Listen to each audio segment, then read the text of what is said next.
MIS,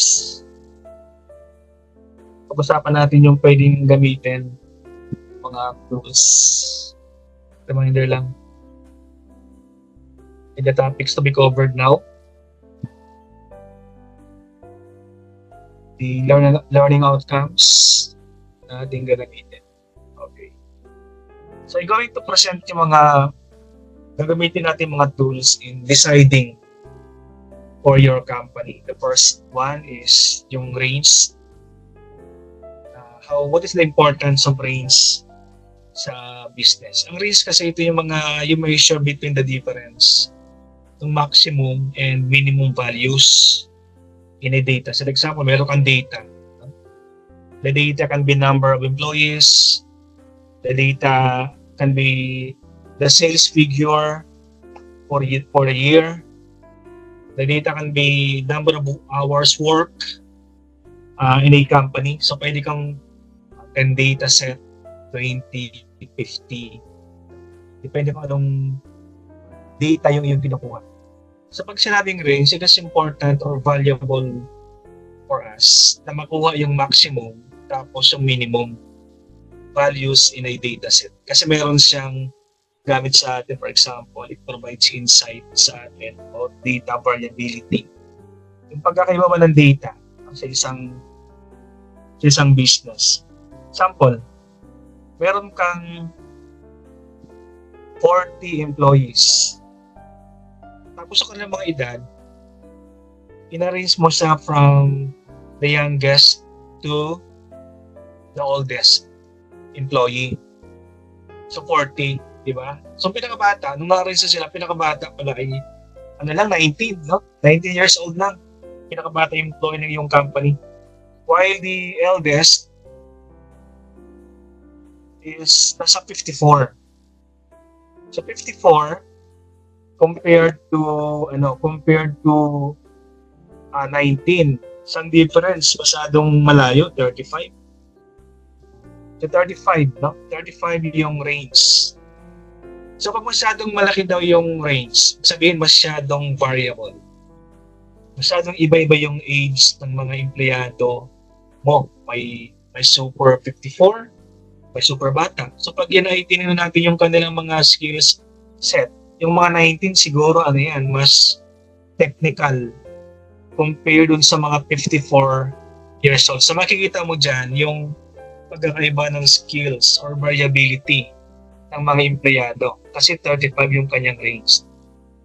For us in the opposite, pag mas konti yung range, example, the eldest is 29. The youngest is 19. So pag minus mo yung 29 minus 19, yung range natin ay 10 lang. So pag sinabing 10, napaka-konti ng difference, no? Pag sinabing napaka-konti, hindi masyadong variable or hindi masyadong nagkakaiba yung edad ng mga empleyado. So wala ka masyadong gagawing intervention when it comes to training kasi magkakalapit yung edad, magkakalapit yung skills. Samantalang kanina, 54, o pag 54 years old, syempre, di ba? Hindi na sila masyadong ma-technical. Pero ako, ma-technical pa rin ako, di ba? Kasi nasa academy. Pero yung mga empleyado ninyo nasa company, tapos medyo ahead na sa age, like 55, 60, hindi na sila masyadong techie, di ba? So meron kang diyang problem when it comes to training. Marami gagawing training doon sa mga empleyado kasi masyadong malayo yung diferensya. So that is the use of range. Another one, pag yung range naman ay example, mga sales ng company naman yung ating pag-usapan, data set ng company, sales, benta. No? Tapos inayos mo sa yung benta from the smallest sales to the greatest sales. Yung pinakamalaking benta ng company, nasa 500,000. Pero yung kanyang pinakamaliit na benta, 110,000. So, pag minanayos masyadong malaking diferensya, 500,000 compared to 110. 390,000 diferensya niya, di ba? So, masyadong malaki. Ibig sabihin yan, masyadong malayo yung 500 sa 110 na benta. Imagine, 110, masyadong maliit, di ba? So ano nangyari? Ba't masyadong maliit? Samantalang pag yung data mo ay magkakalapit, example, 500 yung pinakamalaking benta mo, tapos yung pinakamaliit ay ano lang, 440. So yung range, 60,000 lang. Maliit lang siya. Ibig sabihin, magkakalapit yung benta. Ibig sabihin, wala masyadong pinagkaiba. Hindi masyadong variable. Yan. So, yun ang gamit ng range sa negosyo pag nagde-decide tayo sa ating mga business using the range or the difference between the maximum and the minimum.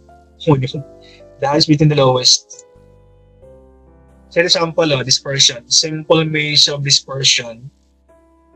If you want to know the dispersion, masyadong yung pagkakalat-kalat ng mga data sa iyong business. Yung variation, no? The variation, the dispersion, malalaman mo eh. O simple definition ulit, simple sample.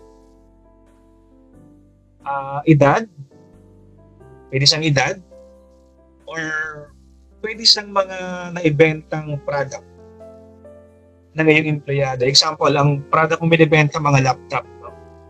Isa isang buwan, meron kang 1, 2, 3, 4, 5, 6, 7, 8. Meron kang 6 na salesmen. Din sa isang taon, sa isang buwan, i-raise mo yung mga number of laptops na kanilang naibibenta. From smallest to the highest. For example, 16, tapos 22, 23, 24, 25, pinamata 28. So, to get the range, the maximum na 28, i-minus mo yung pinakamaliit na 16. So, that is 28 minus 16. So, the range is 12. Ano ibig sabihin? Masyadong malayo yung masyadong malaki yung agwat ng highest dun sa lowest. Pag tinanggal mo yung 16, ang pinakamababa ay 22 lang. Takpan natin yung 16 ang pinakamababa 22. So 28 minus 22, 6 lang.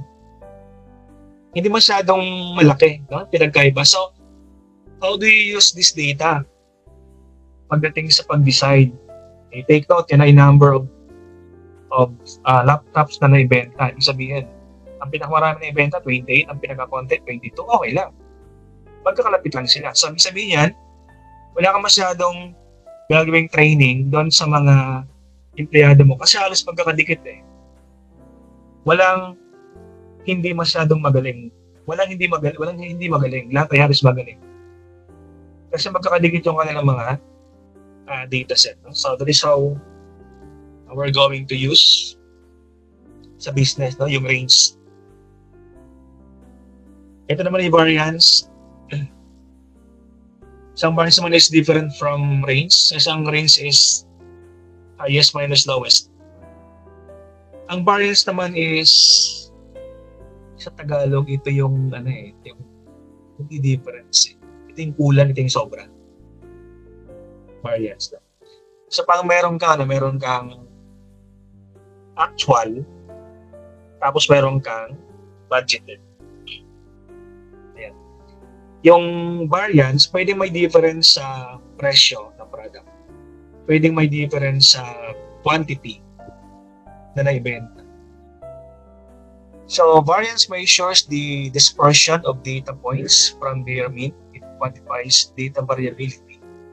Gaano kalayo yung actual doon sa budgeted. So, anong gamit ng variance? Variance is essential for understanding data spread and reliability. It underpins various statistical analysis and interpretation. So, gamitan natin ng sample. Calculation of variance. Example lang to expense. Expense ng yung company.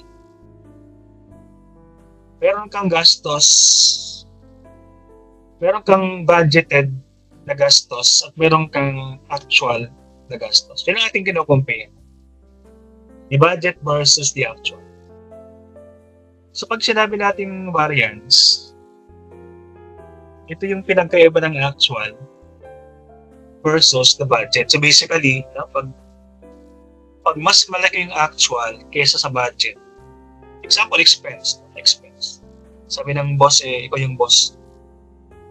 Ang inyong gasto ngayong buwan, dapat 10,000 lang per month. Yan ang budget. Are you still with me? May tao pa? Okay. So, ang budget, 10,000. Sabi ng boss, sabi mo. Then, nung natapos ang buwan, dinagkwentahan na, di ba? Yung actual budget ng mga empleyado mo, nakita mo, actual budget. May lumampas sa budget, pero namang hindi lumampas sa budget. Okay? Yung isang empleyado, kanya nagastos 12,000. So, lampas sa budget. Magkano variance? 2,000. Yung tinatawag natin pag yung actual ay lampas sa budget, ang tawag natin dyan ay unfavorable variance. Kasi lumampas siya sa budget. 10,000 lang dapat di ba? Now, yung employee number 2, ang kanya nagastos lang, 8,500. So, hindi siya lumampas sa budget. 8,500 lang So, may variance na 1,500. Pero ang tawag natin dyan ay favorable variance kasi hindi siya lumampas sa budget. Kapag sinamarize mo lahat ng empleyado, ang lumabas ganito, percentage against the budget. Ayan. May mga empleyado na lumampas sa budget. 64% lumampas sa sabi ng 60% 60% na ng budget ang inyong gastusin, di ba? May empleyado, 64% ang kanyang nagastos sa lampas sa budget. May isang empleyado naman, si employee number 13, 79 ang kanyang nagastos sa lampas. Ang budget, 60% lang Yung mas matindi si employee number 15. Ang budget dapat 60% ang magastos na kanya, 100. So, lampas silang 40%. On the opposite side, may mga empleyado naman na hindi lumampas sa budget. Example, ang budget 60% ang total dapat magastos. Pero si employee number 6, for example, ang kanya nagastos ay 27% lang ng budget. Kaya ito yung favorable. Diba? Si employee number 16, for example, 45% ng budget ang kanya nagastos. So, 60 yung limit. Ibig sabihin, mas matipid yun mas matipid yung mga yung mga nakakulay red compared sa mga nakakulay green. So, paano mo ginagamit ang variance sa negosyo? So, you can evaluate the performance of your employees by just looking at the variance chart. Lahat naka-green, mababa ang evaluation. Lahat ng naka-red, mataas ang evaluation. Ayan. So, ganun mo siya ginagamit sa iyong company, sa iyong business. Population variance of expenses. Okay, so I'm changing sa application saan ginagamit ang variance sa 1 and 4. Sa research, pwede mo siyang gamitin, variance. You're checking sample the expenses, yung acceptability ng mga empleyado. You're expecting example, nagpa-survey ka about the product, tapos you're expecting 84% ang market acceptability. Yung lumabas, 79% lang ang accepted. So, merong variance sa 5%. Or, on the opposite, you're expecting 84% ang market acceptability. Tapos, ang lumabas sa survey, 90% ang gusto ng product. So, lampas ka sa budgeted, sa forecast. Lampas ka ng 6%. So, ganun ginagamit natin. Or pwede siyang gamitin sa finance and investment when it comes to income. Sabi mo, nag-invest ka, di ba? Tapos expecting return of investment, 23%. Pero ang totoong return, ano lang, 21. So, kulang, may 2% na variance. Or you are thinking of payback. Sabi mo, 5 years time, dapat yung puhunan may balik sa akin in 5 years time. Pero ang actual na nangyari, hindi 5 years. Inabot siya ng 5 years and 3 months. So may 3 months na variance. Yan ang sinasabi natin. Kaya meron ka dapat na mga variance analysis. So pag tumaas yung net income ng isang company, maraming reason bakit tumaas ang net income ng isang company. O bakit bumababa ang net income ng isang company. Are you still with me? Bakit bumababa ang net income ng isang company? Maraming reasons. Una yung presyo. Pag binabaan yung presyo, siyempre, ang income, mababa. Pwede rin yung number of units sold. Pag bumaba yung units sold, that can also be a factor sa variance siya. Okay, so application of variance. So, ipapunta tayo sa standard deviation. Explanation with standard deviation sa business. No? Ang standard deviation, if you will go to your, of course we are using longhand formula in computing the standard deviation. Pero pag sa Excel, example, tayo sa Excel. Mag-open tayo ng Excel na file. Yan. Makita ko muna yung standard deviation.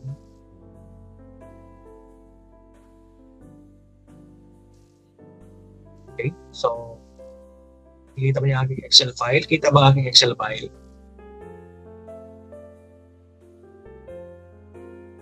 Kita niyo ba? Ano yung tao dito? Okay, kita. I'm presenting an Excel file.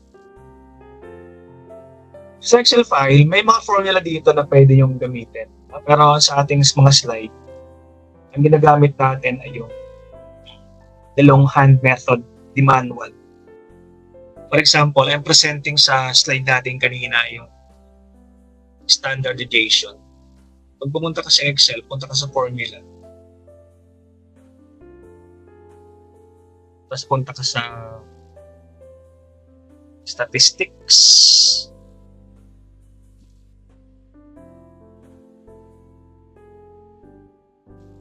Financial, statistics. Logical.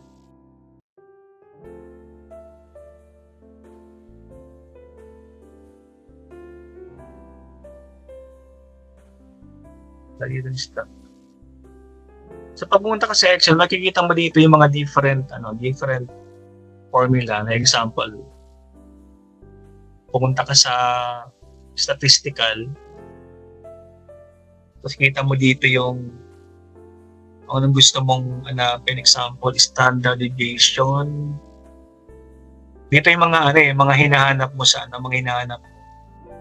Na kung gusto mong mas mabilis, pero kaya tinuturo natin yung pag-compute manual. Pahalaan mo what is happening behind ng mga formula. Example, may lesson tayo about percentile. May lesson about standard deviation, STD, yan, standard deviation. May lesson about ranking. May lesson about quartile. May lesson about mode. Ito yung mga formula ginagamit natin sa business. Pero maganda, alam nyo kung paano ginagawa ang manual computation. Yung ating mga tools na ginagamit sa business. The standard deviation, ayan. Kung mo dito, just enter the amount, malalaman standard deviation, STD. Pero ang maganda ay alam natin paano kinocompute yung standard deviation. So balik ako sa Ating slide. Standard deviation. So, standard deviation, ito yung gaano kalayo sa average yung isang data, isang number. Example, meron kang mga 10 empleyado, tapos mga salesman sila. No? Tapos yung employee, salesman 1 to 9, yung kanilang benta magkakalapit. No? Example, employee 1, 10,000. Employee 2, 9,000. Employee 3, 11,000. Employee 4, 10,005. Employee 5, 9,500. Employee 6, 10,000 ulit. 1 to 9, halos pare-pareho. No? Pero pagdating sa employee number 10, yung kanyang benta ay napakababa, 1,000 lang. Now, gusto mong malaman gaano kalayo sa average yung 1,000. Kasi pag kinumpit mo yung mga 10 yan, ito in average mo, ito ang average eh. Example, ang average ay 8,000. Tapos yung employee number 10, 1,000. So, ang layo ng kanyang amount doon sa average. Yan ibig sabihin ng standard deviation. Yung pag-deviate or pagkaligaw, pagkalayo ng isang amount doon sa average. Tinawag sa standard deviation. So, ang importance ng SD sa business, paano siya paggagamit natin. So, in data analysis, standard deviation reveals how spread out data points are, aiding in insightful analysis. Understanding variation is crucial for informed decision making. Gaano kalalayo, no? Yung dispersion. Kasi pag minsan may common, merong karamihan may karamihan may common. Tapos may isang naiiba. So gaano kalayo yung naiiba doon sa karamihan. Yan ang idea ng standard deviation. Kaya natin kino-compute yung kanyang STD using Excel formula kanina and using itong longhand method. So using longhand method, makipakita natin. Ito yung mga pinagagamitan natin ng standard deviation sa decision making sa business. Example, measuring risk, tapos measuring uncertainty, evaluating performance variability. Yung pinakita natin kanina na yung benta ng mga salesman ay iba-iba, may common, may karamihan, meron ding naiba, yung employee number 10, di ba? 10,000 lang sa kanya, masyado malayo.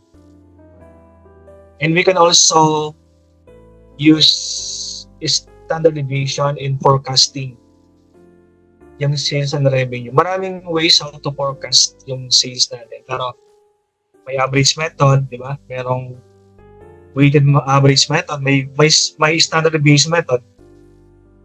Pero mas accurate pag ginamit natin ng standard deviation in forecasting yung ating mga benta. Okay? So, let me see if ito na yung sample. Yeah. Standard deviation formula. Standard deviation. Ang formula, ito madaling kabisiduhin, You want to know the standard deviation pagkakalayo. Yung layo ng isang amount doon sa average or sa mean. So, ang formula natin, ito muna So, summation of x minus mean squared divided by n minus 1. So, itong x na may bar sa taas, ibig sabihin yan, that is the x mean. No? That is the x mean. So, how do you get the x mean? Yung sum divided by the n. Pag sinabing n, ito yung number of quantity kung ilan. No? The n stands for ilan. Ilan yung quantity. Pag sinabing sum naman, ito yung total amount sa isang column. So, you just divide the total amount by the quantity or n.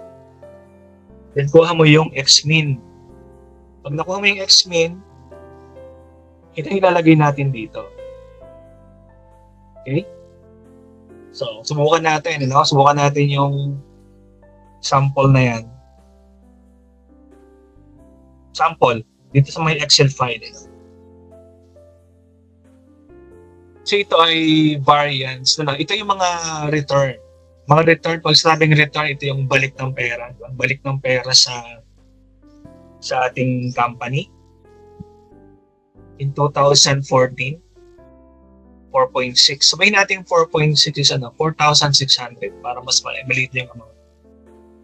2014, 4,600 negative. Ibig sabihin, walang return.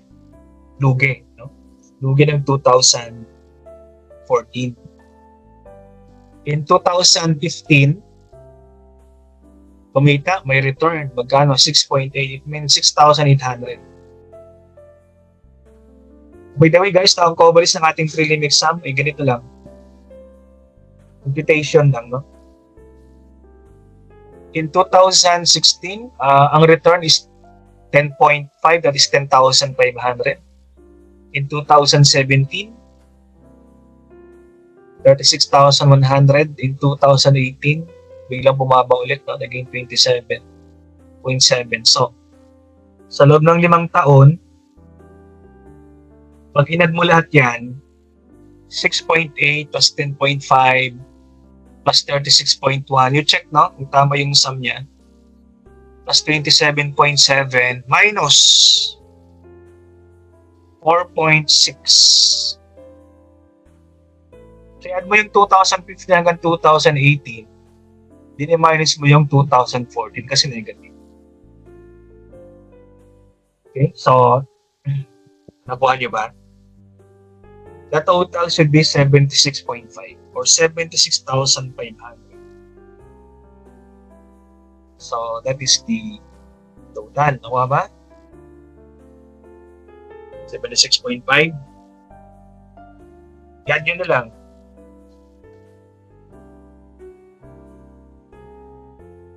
Pasagot kung nakuha yung computation, add lang yan, 2015 hanggang 2018.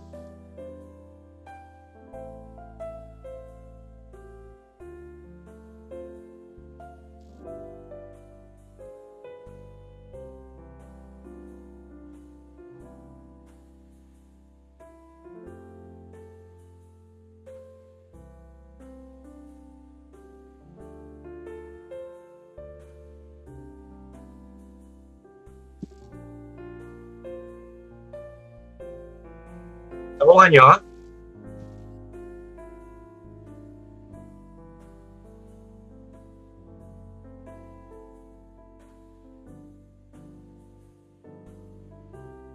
Dok, di ba po i-add lang lahat tas ima-minus po yung 2014?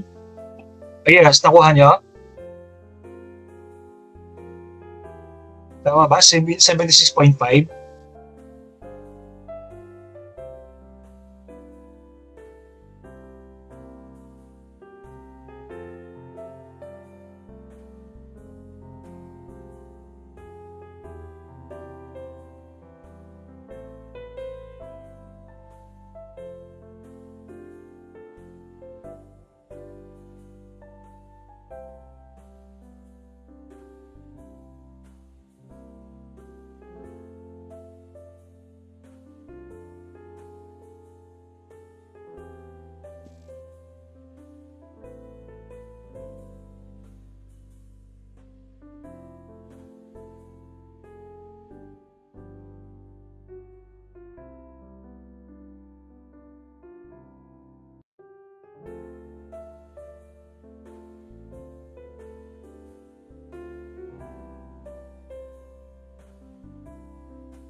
Kuha?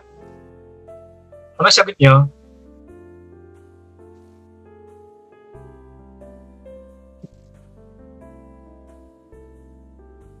$76.5 po, Dok. Okay, so tama. 76.5. That is the total. Okay? Yan yung sum na tinatawag natin. Sum. The sum is 76.5.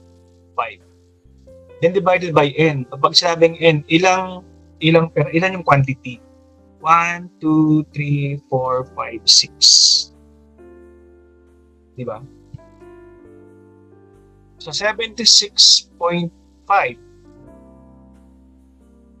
divided by 6.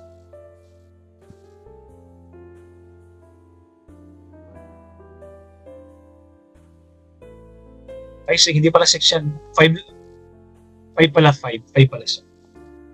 76.5 divided by 5. So, ang n natin ay 5. 15.3 po yung Okay. Alright. So, ang mean natin ay 15.3. So, yung mean x bar, ibig sabihin yan yung mean. So, yung x bar natin ay 15.3. Okay? So, 15.3. So, itong 15.3, ito yung nakalagay dito sa ating formula. X minus x bar. Okay? So, okay na yung ating first column. No? 15.3 ang mean. Now, sa third column natin, return minus mean. Magkano ang return natin? 4.6. Magkano ang mean natin? 15.3. So, ibig sabihin yan, 4.6 minus 15.3. 6.8 minus 15.3. 10.5 minus 15.3. 36.1 minus 15.3. 27.7 minus 15.3. Yan ibig sabihin na ito, no? Return minus mean. Ang return, ito. Ang mean, yon. Kasi minus nyo lang bawat row. Mauna mo yung return na 4.6 minus 15.3, ganun yan. 6.8 minus 15.3. Para makuha yung nakalagay sa column number, sa column B. Sample dito, sa 2018, 27.7 minus 15.3. Dapat, so ang sagot 12.4. 36.1 minus 15.3, ang sagot 20.8. Yan ibig sabihin ng return minus mean. So yung mean constant, palaging minus 15.3. Para makuha tong mga to.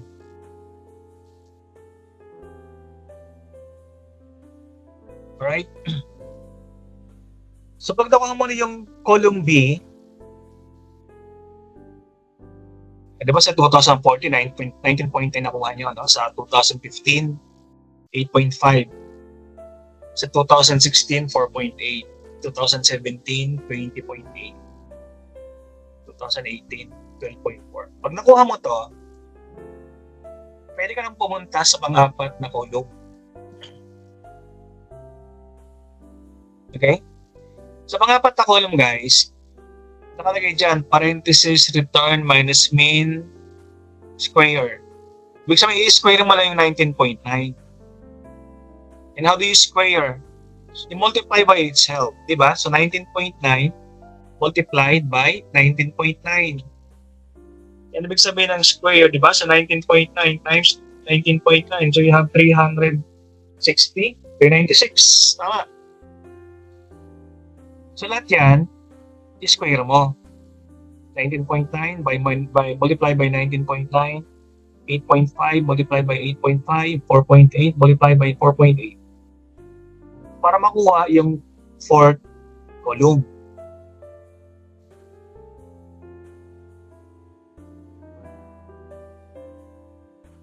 Okay, so nakuha nyo ba? Multiply lang naman yan.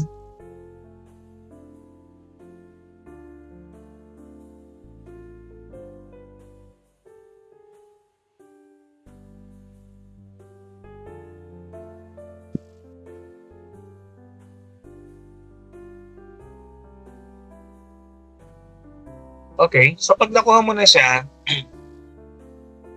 ito-total mo na siya. 396 plus 72.25 plus 23 plus 42 plus 153. Ang total, 1,077.7. Yan yung summation. No? Summation tawag natin. Summation. So itong 1,077.7, ito yung numerator dito. Kita niyo to, summation of x minus x min. Summation. Kasi tinotal natin eh. Di ba? So, summation na yan. So, ang ating numerator dito ay itong 1,077.70. Okay? Din yung ating denominator, sabi natin sa short formula, ang ating denominator is n minus 1. Ilan ba yung n natin? 5. So, ibig sabihin yan, 5 minus 1. So, 4. Diba? So, ibig sabihin yan, 1,077 divided by 4. So, divide nyo. Sabay-sabay kayo. 1,077 divided by 4. So, anong nakuha nyo? 1,077 divided by 4. Ano bang kano? 269.43 po. Okay, 269. So, hindi pa yan ang sagot kasi i-square root ko pa yan. You get a square root of 269. Okay, so get a square root. So, novas ay 16.41.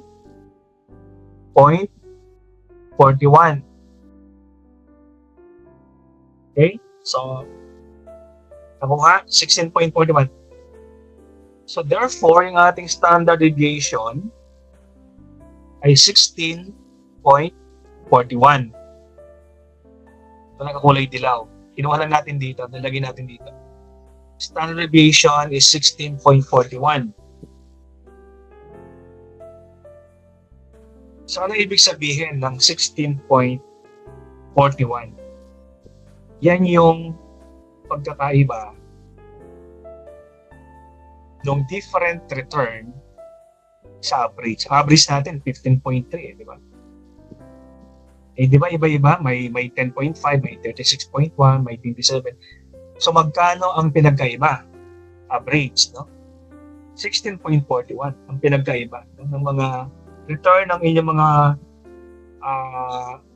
income o return doon sa average or mean na 15.3. Yan ibig sabihin ng ang standard deviation. 16.41. O konti lang, di ba? 16 lang eh. Pag yan naging 50 yan, ibig sabihin, yan ang masyadong malayo. Di ba? 16 lang. So, malapit lang. Malapit lang siya sa average. Ang average 15 eh, di ba? Deviation 16. So, okay lang. You may decide na hindi masyadong malaki yung yung pag-deviate or pagkakaiba ng different return sa average. Okay, sa ating formula, mayroon ba kayong dito? Nakuha na ba lahat? Kung paano nakuha yung isang amount? Okay, clear, no? Okay, the next topic, next part. The quartiles and percentiles in business. Gamit ang quartiles, percentiles, data analytics. Quartiles first. You have several data. Example, you have 16 data. Then you divide those data into 4 equal parts. Pero dapat sinunod mo yung mga data mo. Pag nag-divide ka ng mga data, example, you have 16 numbers or 16 amounts. You will arrange first them into lowest to highest, then divide into 4 equal parts. Ito tinawag siyang quartile from the word quarter. So, the variations and trends and data sets effectively. So, pag natin daw kasi ng 4 sa 4 yung mga data, pagkikita natin per part. Example, the first part, second part, third part. Kita natin dun yung variation o pagkakaiba ng mga data at yung trends na bawat part. While percentiles naman, from the word percent. Percentiles indicate the relative standing of the value within a data set. So pag marami kang data, so yung 16 kanina, no, or you have 100, you have 50 data or bounds, gusto mong malaman yung ranking, malaman yung standing ng isang value pag pinagsama-sama mo yung mga data. So they are crucial for understanding performance metrics sa isang business. So you may understand this siguro mas maganda, very well, if you're going to present a sample. So ito example of finding the quartiles. So may mga numbers dito. So, sabihin ng numbers dito ay yung mga sahod. Pwede isang sahod. Example, yung 1 is 1,000, yung 3 is 3,000, yung mga 5 ay 5,000, 5,000, 6,000. So regardless of the numbers, basta alam natin yung idea. O pwede rin isang number of employees sa isang department. 1 employees, 3 employees, 5, 5. Or pwede rin pwede rin siyang yung length of service ng mga empleyado. No? Example, 1 is 1 year, 3 is 3 years, 5 years, 6 years, 7. So regardless of the nature, background ng numbers, basta alam natin na una natin gagawin, step 1, is to list the data points in numerical order from lowest to highest. Pag sila ay nakaayos na, di okay na. Pero ito'y assuming na hindi sila nakaayos, ayusin natin ang tulad na ito. We started 1 hanggang 10. So nakaayos sila, lowest to highest. So step number 2, identify the median of the data set by finding the data point and the exact middle of the set. So ang median, yung pinakagitna. Okay? Example, sa data natin, na-range natin siya, pinakagitna niyan, yung 6. So buti naman, eksakto yung pinaka-median. So for odd numbers, mga odd numbers, no? For an odd numbers of data sets, this simply entails. So odd number, bilangin natin. 1, 2, 3, 4, 5, 6, 7, 8, 9, 10, 11. So 11 yung data, no? 11 yung numbers. So that is an odd number of data points. This simply entails identifying the gitna. Diba? Kasi odd numbers yan. Now, ang challenge ay pag even numbers yung mga data. Pag even numbers, okay lang, yung pinakagitna, walang gitna pag even numbers, diba? Kasi pag numbers na ganito, meron siyang gitna eh, 6. Pero pag even numbers yan, pag yan ay example ay, kasi sila 11 sila, diba? So meron talagang gitna. Pero pag yan ay 10, even numbers yung total. Meron pa rin siyang gitna. Diba? Kaya lang hindi eksakto, i-divide mo yung pagkabilang sa example. Pag even numbers to, pag walang gitna, 5 plus 6 is 11. 11 divided by 2, 5.5. So 5.5 ang gitna. Pag ito ay even numbers ang total. Ibuti naman, that is nagkataon na odd numbers ang total. And step number 3, find the middle data point within the left half bottom of the data. O diba, nahati na natin sa into 2 equal parts. So, hatiin din natin, una natin i-divide yung left side. So, 1 hanggang 6, yan ang left side. So, kunin ulit natin yung median. Sa median niya ay yung gitna ng 1 and 6, so that is 5. So, ang tawag natin dito is the first quartile. 1 to 5, the first quartile tawag natin. Then 5 to 6, the second quartile. The next nating hatiin yung nasa right side. Yung 6 hanggang 10. Kunin natin ulit yung gitna. So, yung middle ay yung 7. Okay? So 6 to 7 is the third quartile. Then 7 to 10 is the fourth quartile. Hindi pala, that is 7, yung tatlong 7, that is the third quartile. Then 7 to 10, that is the fourth.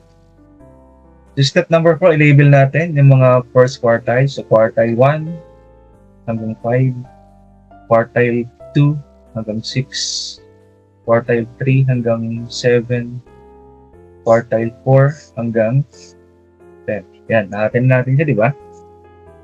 Sa anong idea bakit natin ginagamit? Anong gamit sa business data? Ba't natin hinahati? Anong gamit sa atin ng getting the quartile at getting the percentile in data analytics? So quartiles are useful for us, no, sa data analytics kasi nga sinasummarize net and understand yung distribution ng data by splitting into 4 or into equal parts. Okay? So we can understand. Mas madaling intindihin pag isang quarter lang tapos 2 quarters or 3 quarters ang ating gagamitin. So pinapakita kasi yan yung distribution ng data. Pag sa quartile. So mas madaling i-compare. Quartile helps compare performance or behavior across groups. Example, pag ito yung mga benta ng mga salesman, example 1,003. 1,000 ang benta, 1,000 pesos, 3,000 pesos, 5,000 pesos, 10,000. Madali compare yung mga data across the 4 groups. O pwede siyang mga sahod, di ba? $1,000, $3,000. So madali compare across the 4 groups.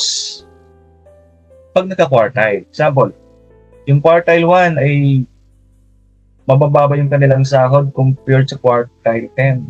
Ang laking diferensya ng quartile 1 sa quartile 10. Kasi ang quartile 1 ang masahod, $1,000, $3,000, $5,000. Samantalang comparing that with the fourth quartile, $9,000 and $10,000. So, malayong diferensya. Okay? Kaya magandang i-compare. Nakikita natin diferensya, di ba? Sana malayo between the 2 quartiles. Yan ang gamit sa atin ng quartile, no? Kita natin yung yung the lowest 25% sa highest 25%. So malayong kanyang diferensya.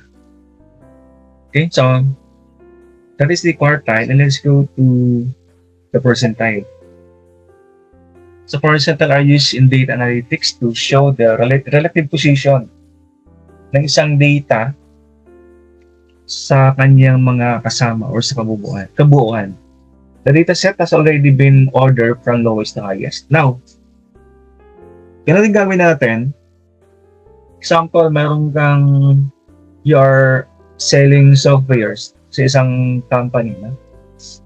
Then, meron kang software 1 to 10. 10 softwares yan. Then, you are going to arrange per sales. Sabihin natin tayo for 1 week.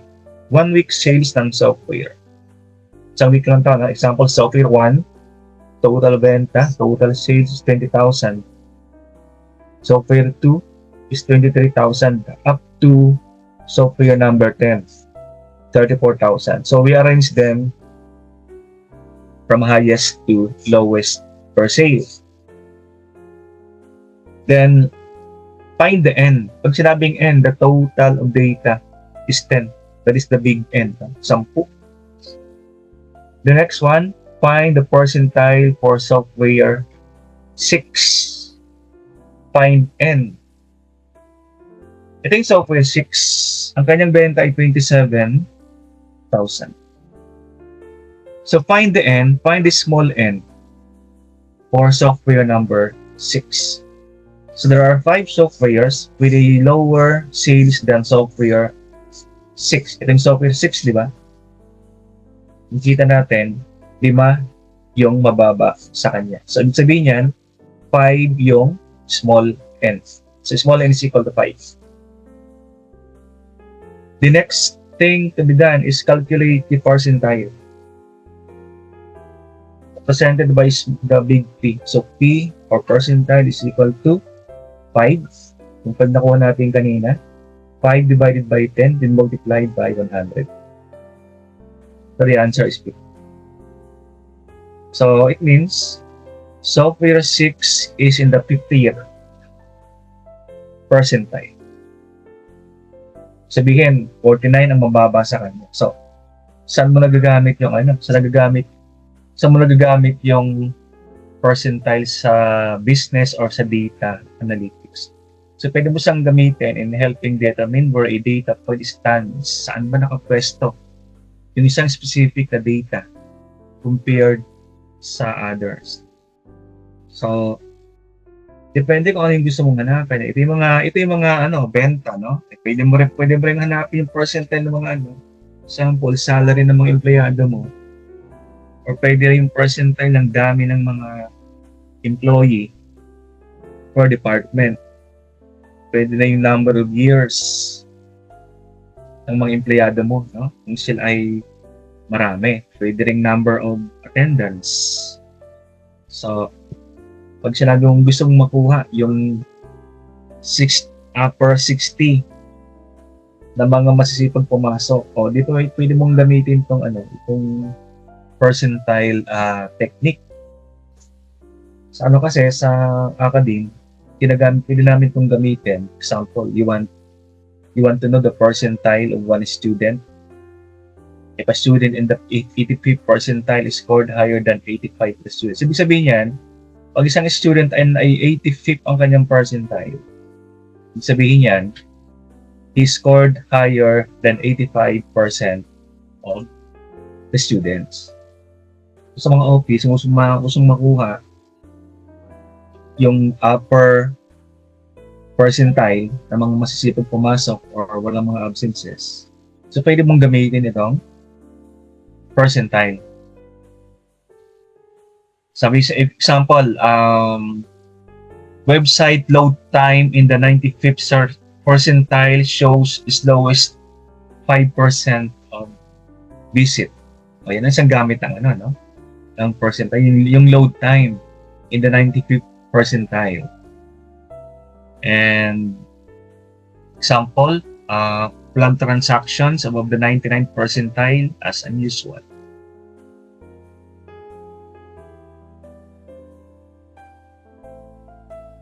Okay, so that is the percentile and the quartile. Sa application and business ng dalawa of percentile and quartile, we can use those two in analyzing sales data. Example, quartiles reveal sales performance trends among different products, lines, or regions. Pag marami kang product line, no? Arrange mo sila, then use the quartile technique. Pag marami kang mga inventory, example, ikaw ay nasa Toyota, ang daming parts ng mga sasakyan. Diba? Gusto mong malaman yung pinakamadalas gamitin. So you will arrange them into the frequency of use ng laking inventory. So you can imagine, ang daming mga piyesa. Diba? Then kunin mo yung lower 25, tapos yung next 25, the second quartile, so that you can compare or analyze the data. And you can also use employee percentile, employee performance evaluation. Yung magagamit ng percentile. Example, gusto mong makuha yung upper 40 percentile ng iyong company. Para yun ang bibigyan mo ng increase, pinaka-efficient, pinaka-walang mga absences, yung upper 30 percentile. And sa research naman, quartiles and percentiles uncover consumer preferences and behavior patterns. Business can tailor their products to meet customer demand and effectively. Sa financial risk naman, pwede magamit dito na aling mga investment ang malakas yung potential na financial sa company. For example, you are into online selling, no? Then you want to know ano mga products dito ang napakalakas ang financial risk. Example, the upper 30 percentile ng product na napakalakas, napaka-frequent yung nabebenta sa online. Or mga products naman na na napaka-frequent na madalas may risk in selling online. So, pwede mong gamitin yung percentile and quartile. Okay, so the last topic natin for the day, business data comparison. Definition and importance. Business data comparison involves analyzing different data sets for informed decision making. The terminology na gamit natin dito are the sales, analysis, comparison, metrics, insights, extraction. So example natin, business data comparison. Pwede ka mag-compare ng data company to company, department to department. So pwede mag-compare ng company A or company B. Sino mas profitable, di ba? Pwede mag-compare department sa loob ng iyong sariling company. Parang mas profitable. So here's an example of comparison of income statement for year 2023. So we are comparing here two companies, company A and company B. So we're talking about the percentage of sales. Meron silang benta dito at important is yung kanilang percentage. So basically, alam niyo na ibig sabihin ng income statement. No?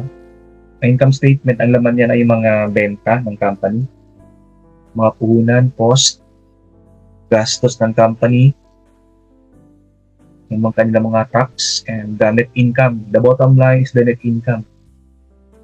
So, yung makikita sa income statement, yung profitability ng isang company, kung profitable o hindi ang isang company.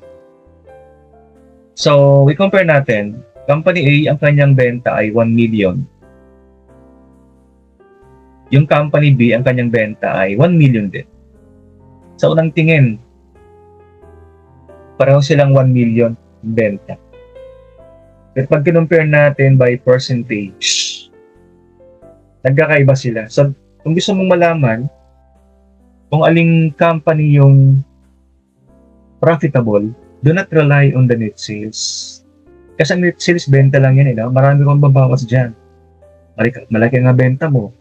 Kung marami ka namang expenses, hindi ka profitable. So we make sure profitability. For example, we are comparing here yung aling company ang mas profitable based sa kanilang percentage. Okay? Kasi pareho ng benta, no? So, punta tayo sa net income. O company A, ang kanyang net sales benta 1 million. Ang kanyang puhunan ay 650,000. Samantalang company B, ang kanyang puhunan ay 580,000. So doon pala makikita mo, no? Na mas nakatipid, mas sufficient yung company B. Pagdating sa expenses, ang gastos ng company A 200,000. Company B 180,000. So again, mas kita natin na mas nakatipid, mas efficient sa paggamit ng materials company B. So therefore, pagdating yan sa ilalim sa net income, pinakatubo ng company, naturally, mas malaki ang tubo ng company B. Kasi ang company A, kanyang tinubo, 120,000. That is 12%. So how do you get 12%? I-divide mo yung 120 sa 1 million. And you will get 12%. So the same thing with company B, na to get the percentage, you divide 190 divided by net sales of 1 million. So you will get 19%. So 19% versus 12%, yun ating gonna compare. Therefore, mas profitable yung company B. Ayun na. Percentage sa ating kina-compare. Let me see kung meron pa akong slide dito. Okay, meron pa. Types of business data naman.